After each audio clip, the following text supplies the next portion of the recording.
Hello बच्चों। तो बच्चों आज अपन इलेक्ट्रोस्टैटिक पार्ट 2 का लेक्चर नंबर 16 डिस्कस करेंगे। बच्चों ये लास्ट टॉपिक होगा और इसके बाद इलेक्ट्रोस्टैटिक फिनिश खत्म हो जाएगा बच्चों, ठीक है। फिर अपन बात करेंगे बच्चों 2013 से लेकर 2020 तक जनवरी तक आए क्वेश्चंस इलेक्ट्रोस्टैटिक के ऊपर सारे डिस्कस करेंगे वन बाई वन। तो बच्चों चलो अब अपन बात करते हैं। लास्ट टॉपिक जो है वो है तो बेसिक चर्चा ऑन प्लेट। लास्ट बेसिक बात कर लेंगे बच्चों अपन इसकी, बेसिक चर्चा ऑन प्लेट। तो बच्चों एक प्लेट है अपने पास, ठीक है। ये बच्चों अपने पास एक प्लेट है,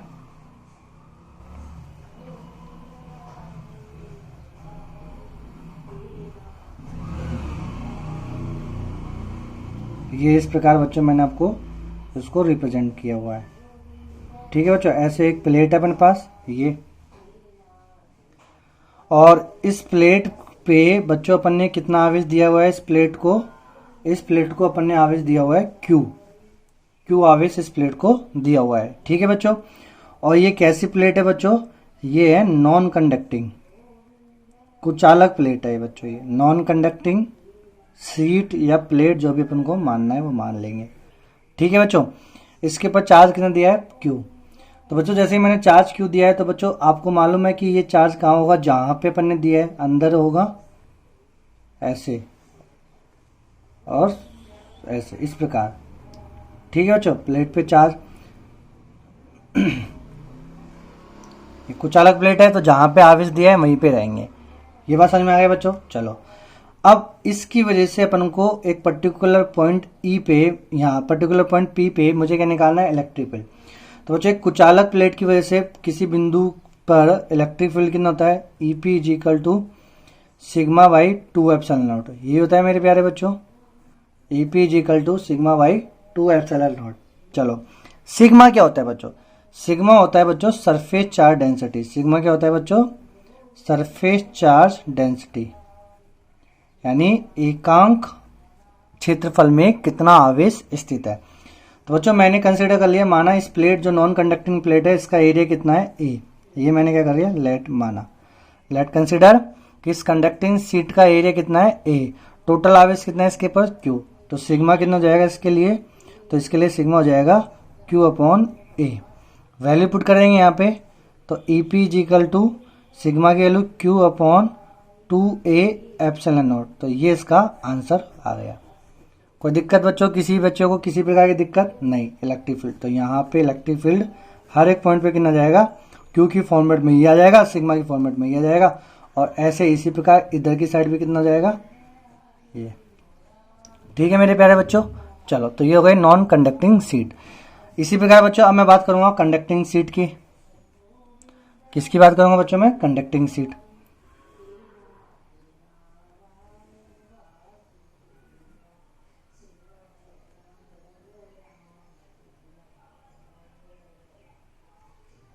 तो बच्चों ये मैंने ले ली कंडक्टिंग शीट,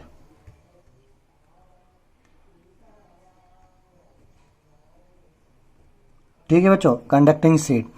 और बच्चों इस कंडक्टिंग शीट को भी उतने ही अमाउंट में चार्ज दिया मैंने क्यू, जितना मैंने अभी नॉन कंडक्टिंग शीट को दिया।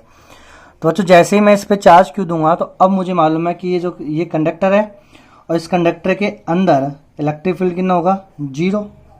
कंडक्टर के अंदर यानी अंदर पॉइंट ए पे इलेक्ट्रिक फील्ड कितना होगा, 0। तो जो चार्ज होगा वो चार्ज इस प्रकार इस फैशन में अरेंज होगा कि इनसाइड का चार्ज कितना हो जाएगा, 0। तो ये सारा चार्ज कहाँ जाएगा बच्चों, सतह पे ऐसे। तो बच्चों जब ये सारा चार्ज सतह पे आ जाएगा इस प्रकार, तो अब अपन को कैसे दिखेगी बच्चों, ये जो प्लेट दिखेगी अपन को वो ऐसे इस टाइप की 2 प्लेट दिखेगी, एक ये रही और एक इस साइड चार्ज के रूप में। यहाँ पे चार्ज केवल एक प्लेन में था, लेकिन यहाँ पे चार्ज अब 2 प्लेन में डिस्ट्रीब्यूट हो गया, एक इधर की तरफ और एक इधर की तरफ कंडक्टिंग शीट में, ठीक है मेरे प्यारे बच्चों। और इस पॉइंट ए पे इलेक्ट्रिक फील्ड कितना होना चाहिए, 0 होना चाहिए। चलो अब बच्चों यहाँ पे इधर की तरफ इलेक्ट्रिक फील्ड ऐसे जाएगा, तो इस पर्टिकुलर पॉइंट पे मुझे इलेक्ट्रिक फील्ड निकालना है P। तो कैसे निकालूंगा P, तो बच्चों इस वाली शीट की वजह से इस वाले पॉइंट पे इलेक्ट्रिक फील्ड इधर होगा कितना, सिग्मा बाई 2 एप्सिलॉन नॉट, इस वाले की वजह से। और इसी प्रकार बच्चों इस वाले की वजह से भी इलेक्ट्रिक फील्ड कहाँ होगा, इधर ही होगा, कितना होगा, सिग्मा बाई 2 एप्सिलॉन नॉट, इसी दिशा में। तो टोटल कितना हो जाएगा, सिग्मा बाई एप्सिलॉन नॉट। समझ में आया मेरे प्यारे बच्चों। तो इलेक्ट्रिक फील्ड सीट की वजह से, कंडक्टिंग सीट की वजह से कितना हो जाएगा किसी पर्टिकुलर पॉइंट पे, सिग्मा बाई एप्सिलॉन नॉट। इसी प्रकार यहाँ पे भी कितना हो जाएगा, इस साइड भी बच्चों सिग्मा बाई एप्सिलॉन नॉट, क्योंकि यहाँ पे इस पॉइंट पे इस वाली प्लेट की वजह से यहाँ पे इस वाली प्लेट। लेकिन अंदर जो पॉइंट ए है, इस वाले प्लेट की वजह से इस वाले बिंदु पे इलेक्ट्रिक फील्ड इधर होगा, और इस वाले प्लेट की वजह से इस वाले पॉइंट पे इलेक्ट्रिक फील्ड इधर होगा। तो sigma by 2 epsilon not, sigma by 2 epsilon not, magnitude में सेम लेकिन डायरेक्शन में अपोजिट है, तो नेगेटिव मतलब तो क्या हो जाएगा, कैंसिल आउट हो जाएगा, तो इलेक्ट्रिक फील्ड 0 हो जाएगा। तो ये इसमें फॉलो करेगा। समझ में आया मेरे प्यारे बच्चों। लेकिन अब इस कंडक्टिंग सीट का लेट एरिया मैंने माना ए, एरिया कितना माना ए। अब बच्चों देखो मैं आपको क्या समझाना चाहता हूं कि एक अमाउंट क्यू था, क्यू चार्ज, और उसकी वजह से इस पर्टिकुलर पॉइंट पी पे इलेक्ट्रिक फील्ड आया क्यू बटे 2a एप्सिलॉन नॉट, क्यू के पॉइंट ऑफ व्यू से, और सिग्मा के पॉइंट ऑफ व्यू से ये आया। अब कंडक्टिंग सीट जब मैंने ली, क्यू मैंने वही अमाउंट का दिया और वही पॉइंट पी लिया उतनी दूरी पे, और यहाँ पे इलेक्ट्रिक फील्ड आया sigma by epsilon not, sigma के रूप में। क्यू के रूप में कितना आएगा अभी वो अपन चेक करेंगे। तो मेरा जो आंसर होगा बच्चों आपका ये होगा कि इलेक्ट्रिक फील्ड की जो ताकत होगी क्यू पॉइंट ऑफ व्यू के रेस्पेक्ट में वो चेंज नहीं होगी, यानी इलेक्ट्रिक फील्ड वही रहेगा जितना पहले था। लेकिन आप वो बोलोगे गुरुजी यहाँ पे तो आधा है, यहाँ पे पूरा है, तो हाउ कैन बी से कि these are equal electric field. तो देखो बच्चों अभी क्यू के फॉर्मेट में बात कर लेते हैं। तो एरिया लेट माना इस कंडक्टिंग सीट का एरिया कितना है ए। तो बच्चों अब ये जो क्यू चार्ज डिस्ट्रीब्यूट हुआ है ये एक एरिया में हुआ है कि दो एरिया में गया, तो दो एरिया में, एक एरिया ये रहा और एक एरिया एरिया, एक प्लेट ये रही और एक प्लेट पीछे की तरफ। नहीं समझ में आया बच्चों। यानी इस कागज जो जिस कागज में मैं पढ़ा रहा हूँ इस कागज का एक साइड ये रहा और एक साइड ये रहा। समझ में आया बच्चों। तो दो साइड हो गए ना। तो ये जो सिग्मा होगा, ये टोटल चार्ज क्यू है वो कितने एरिया में डिवाइडेड हो गया, 2a एरिया में। ये समझना है आपको। तो सिग्मा यहाँ पे क्या होगा, इस वाले केस में जो सिग्मा होगा वो होगा क्यू बाई 2a एप्सिलॉन, और इस वाले केस में जो सिग्मा था वो था क्यू बाई a। समझ में आया बच्चों। मैग्नीट्यूड सेम होगा, ताकत सेम होगी, इस वाले क्यू की वजह से इस वाले पॉइंट पे, इस वाले क्यू की वजह से इस वाले पॉइंट पे इलेक्ट्रिक फील्ड सेम होगा। बस जो होगा अरेंजमेंट वो थोड़ा इस प्रकार अपन दिखाएंगे। यहाँ पे सिग्मा ये होगा, यहाँ पे सिग्मा ये होगा। इलेक्ट्रिक फील्ड देख लेते हैं कितना जाता है क्यू के फॉर्मेट में। तो Q upon 2a epsilon not वही आया सेम। ठीक है। लेकिन अपन को जो जनरली याद रखना है बच्चों, जो कैपेसिटर अपन पढ़ाएंगे उसमें अपन यही रिजल्ट लेते चलेंगे, तो आपको यही लेना है। लेकिन गलत मत पढ़ना। जैसे बच्चों आईएएस में पूछा गया इंटरव्यू का क्वेश्चन है कि एक पैरेलल पे एक प्लेट है, प्लेट की वजह से दो प्लेट है, एक कंडक्टिंग प्लेट है, नॉन कंडक्टिंग प्लेट है, किसी एक पर्टिकुलर पॉइंट पी पे दोनों की वजह से इलेक्ट्रिक फील्ड समान होगा, असमान होगा, कंडक्टिंग की वजह से ज्यादा होगा कि ये, इस टाइप का क्वेश्चन पूछा गया है। तो आप क्या बोलोगे सर कि इलेक्ट्रिक फील्ड जो होगा वो दोनों की वजह से एक पर्टिकुलर पॉइंट पे क्या होगा, सेम होगा। क्यों? क्योंकि इनकी ताकत जो आवेश है, आवेश क्यू दोनों ही में सेम मैग्नीट्यूड का है, और पॉइंट पी भी क्या है, सेम डिस्टेंस पे। तो डिस्टेंस तो ऐसे भी डजेंट मैटर, डिस्टेंस तो ऐसे भी मैटर नहीं करती बच्चों, क्योंकि इस फॉर्मूले में डिस्टेंस तो कहीं आई नहीं रही, कितनी दूरी पे वो तो इन्वॉल्व ही नहीं है। ठीक है मेरे प्यारे बच्चों। तो ये जो बेसिक सा पॉइंट था जो मैंने आपको क्लियर कर दिया है। बच्चे इसको गलत पढ़ते हैं, गलत मतलब पढ़ते सही है लेकिन गलत कंसिडर करते हैं कि ये इलेक्ट्रिक फील्ड अलग होगा, ये इलेक्ट्रिक फील्ड अलग होगा। अलग नहीं होता, दोनों सेम होता है। ठीक है बच्चों। अब मैंने दो कंडक्टिंग प्लेट ले रहा हूं, एक कंडक्टिंग प्लेट ये रही और एक कंडक्टिंग प्लेट ये रही।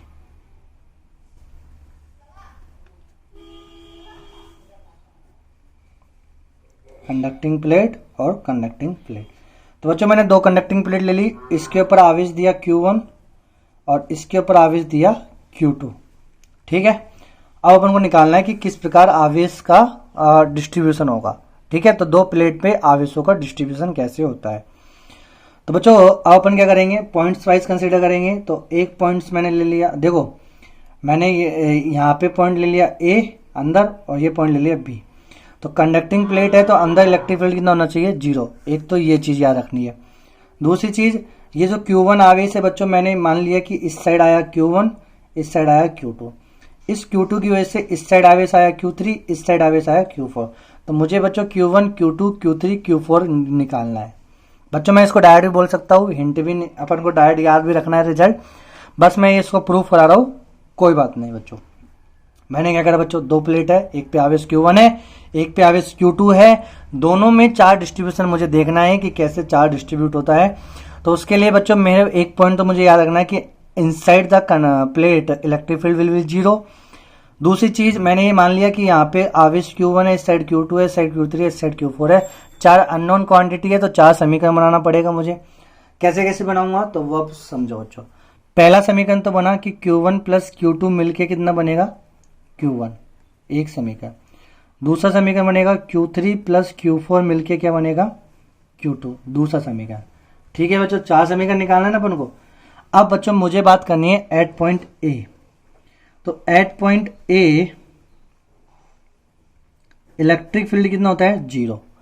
इलेक्ट्रिक फील्ड कितना होता है, 0। तो बच्चों इस Q1 की वजह से इस पॉइंट पे इलेक्ट्रिक फील्ड किधर आएगा, इधर आएगा, इस साइड आएगा। और इस Q2 की वजह से इस पॉइंट पे इलेक्ट्रिक फील्ड किधर आएगा, इधर आएगा। Q3 की वजह से भी इस पॉइंट पे इलेक्ट्रिक फील्ड किधर आएगा, इधर आएगा। Q4 की वजह से भी इस पॉइंट पे इलेक्ट्रिक फील्ड किधर आएगा, इधर आएगा। इसका मतलब Q1 की वजह से इस पॉइंट पे जो इलेक्ट्रिक फील्ड यहाँ पे आया उसकी ताकत बराबर होगी इन तीनों की ताकत के, तभी तो ये कैंसिल आउट होगा, तभी तो इलेक्ट्रिक फील्ड कितना आ जाएगा, 0। और हाँ गुरु जी, ये बात समझ में आया कि नहीं है। तो क्या लिखेंगे, इस पॉइंट पे इस Q1 की वजह से कितना जाएगा बच्चों, तो कितना आ जाएगा इलेक्ट्रिक फील्ड, तो Q1 बटे 2a एप्सिलॉन नॉट, यही लिखेंगे। अरे बच्चों यही लिखेंगे ना, खा गया अभी। तो इलेक्ट्रिक फील्ड कितना होता है, चाहे ये हो चाहे इलेक्ट्रिक फील्ड ये हो, Q by 2a epsilon not, यही होता है ना बच्चों। तो ये लिखेंगे, तो Q1 by 2a epsilon not बराबर ये किसके हो जाएगा, Q2 की वजह से, तो Q2 upon 2a epsilon not plus Q3 बटे 2a epsilon not plus Q4 बटे 2a एप्सिलॉन नॉट। तो Q कट जाएगा, तो Q1 की वैल्यू कितनी जाएगी बच्चों, Q2 plus Q3 plus Q4। तो एक समीकरण आ गया। ठीक है बच्चों, तो एक समीकरण यहाँ लिख देंगे, तो Q2 plus Q3 plus Q4 बराबर Q1, समीकरण नंबर 3। इसी प्रकार बच्चों एक और समीकरण चाहिए, क्योंकि 4 अननोन है, 4 समीकरण चाहिए। एक और समीकरण क्या है, एट पॉइंट बी निकाल लेंगे बच्चों। एट पॉइंट बी पे इलेक्ट्रिक फील्ड क्या होगा, 0। यानी इस Q4 की वजह से इस पॉइंट पे इलेक्ट्रिक फील्ड इधर होगा, Q3 की वजह से इधर होगा, Q2 की वजह से भी इधर होगा, Q1 की वजह से भी इधर होगा। तो Q4, तो सेम यही प्रोसीजर लगाएंगे, तो Q4 की वजह से इधर होगा, तो Q4 बराबर कितना जाएगा, Q3 plus Q2 plus Q1, similar. ठीक है मेरे प्यारे बच्चों, समझ में आ गया। तो क्या लिखेंगे यहाँ पे, Q3 plus Q2 plus Q1 is equal to Q4, equation number 4। Are you getting my point बच्चों। तो 4 इक्वेशन आ गई, अब इसको अपन बारी बारी से हल करेंगे। सबसे पहले मैंने क्या करा बच्चों, समीकरण नंबर 4 में से समीकरण नंबर 3 को घटाया। पहली स्टेप नंबर फर्स्ट, समीकरण नंबर 4 में से समीकरण नंबर 3 को घटाया, तो Q2 से Q2 कट जाएगा, Q3 से Q3 कट जाएगा, तो क्या बचेगा, Q2 से Q3 से, तो क्या बचेगा, Q1 minus Q4 is equal to Q4 minus Q1, यही बचा। तो यहां से बच्चों देखो माइनस इधर जाएगा, तो 2Q1 बराबर 2Q4, तो 2 से 2 कट गया, तो Q1 बराबर कितना आ गया, Q4। और तो चार्ज डिस्ट्रीब्यूशन जब दो पैरेलल प्लेट में होगा, तो ये बात समझ में आ गई कि यहां जितना आवेश होगा उतना ही आवेश यहां होगा। समझ में आया बच्चों। तो पहला रिजल्ट आ गया। दूसरा result step number 2। Step number 2 में क्या बातें करेंगे बच्चों, अपन समीकरण नंबर 4 और समीकरण नंबर 3 को जोड़ देंगे। समीकरण नंबर 4 और समीकरण नंबर 3 को जोड़ देंगे, तो कितना जाएगा, इसको जोड़ेंगे तो 2 ये 2 हो जाएंगे बच्चों, तो 2Q2 और 2Q3, ठीक है, 2Q2 2Q3 plus Q1 plus Q4। ऐसे बच्चों यहाँ कितना जाएगा, Q1 प्लस Q4 जोड़ दिया तो Q1 प्लस Q4 कट जाएगा।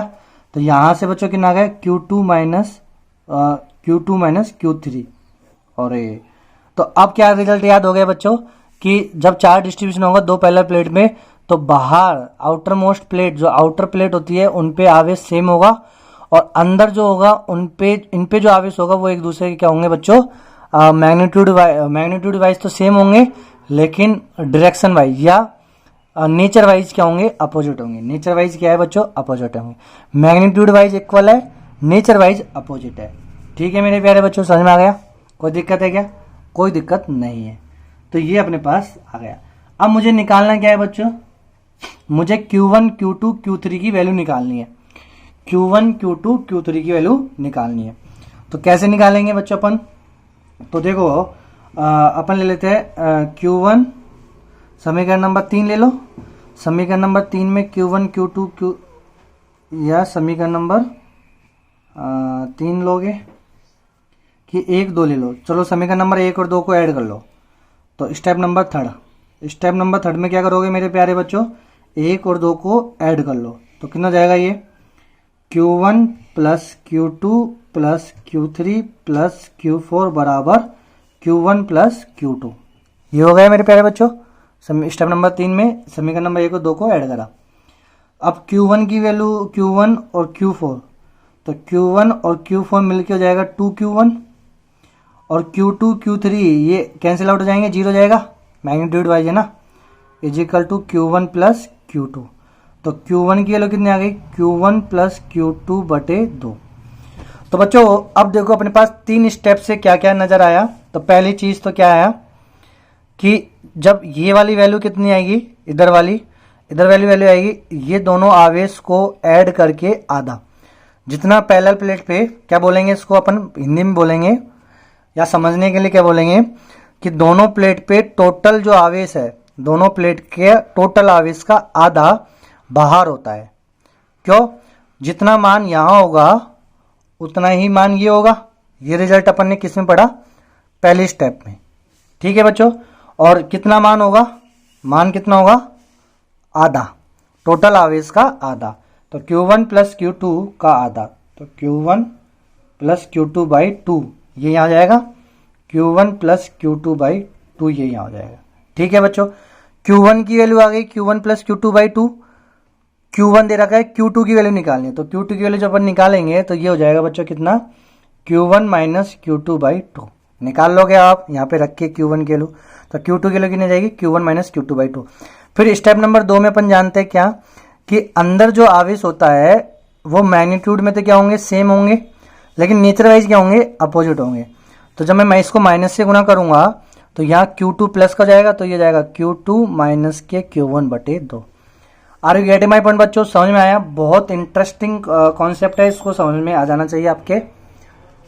अब आप बोलो गुरु जी इंटरेस्टिंग भी है तो समझ में कहाँ से आएगा, इंटरेस्टिंग है तभी तो समझ में आएगा मेरे प्यारे बच्चों। चलो तो फाइनल रिजल्ट लिख लेते हैं। फाइनल रिजल्ट कैसे लिखेंगे अपन, तो दो प्लेट जो अपने पास है, पैरेलल प्लेट, इस पे आवेश दे दिया मैंने Q1, इस पे आवेश दे दिया मैंने Q2। कंडक्टिंग प्लेट है, ध्यान रखना कंडक्टिंग प्लेट है, मुझे इस पे 4 डिस्ट्रीब्यूशन लगाना है। तो बच्चों कैसे लगाऊंगा, दोनों आवेश का आधा बाहर स्थित होगा, बाहर, तो Q1 प्लस Q2 बटे 2 यहाँ आ जाएगा, और Q1 प्लस Q2 बटे 2 यहाँ पे आ जाएगा आवेश। ठीक है, आउटर पे। इनर पे कितना जाएगा, इनर पे आ जाएगा Q1 माइनस Q2 बटे 2। ठीक है, और मतलब टोटल जोड़ना है अपन को, Q1 करना है, इन दोनों को जोड़ कर दो Q1 आ जाएगा। फिर यहाँ कितना आएगा, इस पे इसका नेगेटिव, तो इसका नेगेटिव करेंगे तो कितना जाएगा, Q2 माइनस Q1 बटे 2। इन दोनों को जोड़ो तो Q2 आ जाएगा। समझ में आया बच्चों? समझ में आ गया? कोई दिक्कत है क्या? ठीक है बेटू, कोई दिक्कत नहीं होनी चाहिए। तो अब अपन एक इलस्ट्रेशन कर लेते हैं। क्वेश्चन नंबर 1 आपको दिया हुआ बच्चों, 2 प्लेट दी है, पहली प्लेट, दूसरी plate, parallel plate, conducting plate है, एक पे आवेश Q दिया है, एक पे आवेश 2Q दिया है।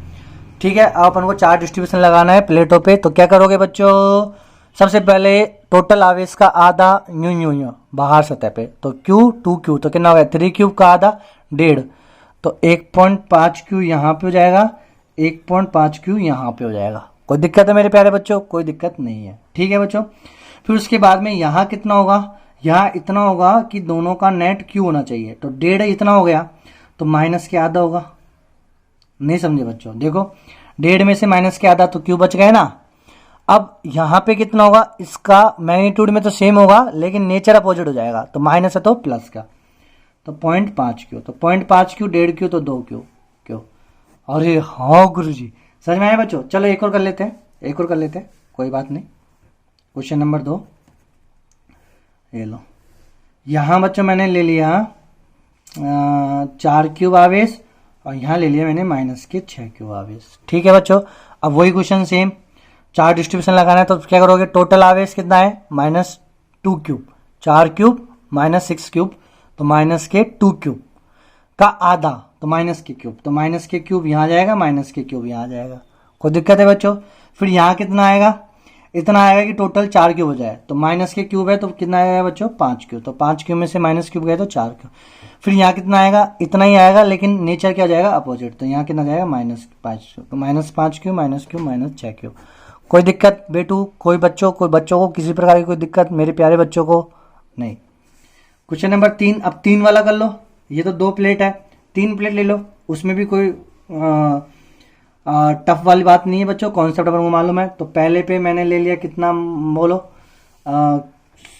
4 क्यूब, इस पे ले लिया क्यूब, इस पे ले लिया माइनस क्यूब।